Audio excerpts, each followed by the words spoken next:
Welcome. In this video I will show you how to set the direction of camera in your Insta360 Studio application for PC. So if you're looking to fix the problem of your video being set like this, but the result ending up like this, so looking in the different direction, and you don't know how to change it, what in export settings to change, then all you have to do is go into the image tab right here and enable direction lock. Right now you'll have to set the direction once again,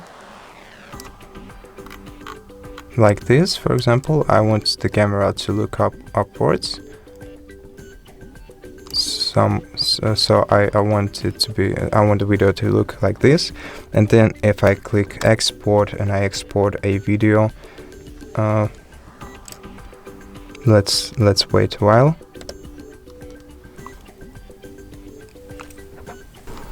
And once the video is exported, it will look like this, so the way I set it.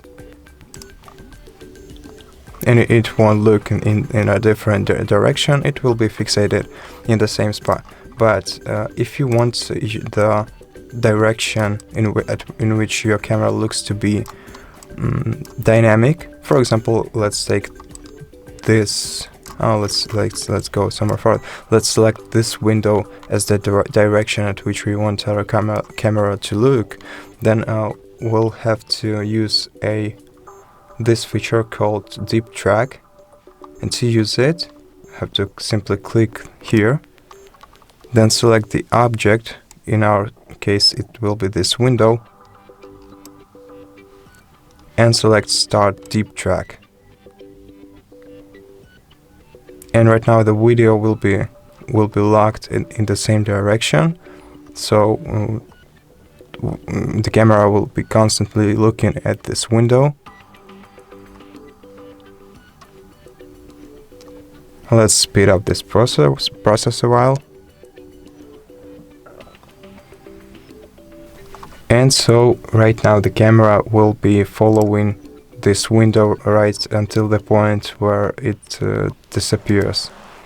So let's check out how it goes after we export the video. So let's call the video dynamic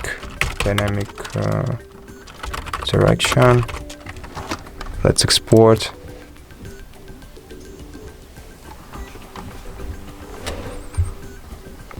And let's see what it looks like now. Not here, but on our desktop. Okay, and so as you can see, the camera is now fixed at this window, and once it loses sight of it, it will be just fixated in the same spot. And you can of course apply this effect multiple times, so that your camera changes the point of view. And that will be all for this video. I hope that it helped you. If it did, please let us know in the comments, consider subscribing to our channel, leave us a like, and I'll see you in the next one.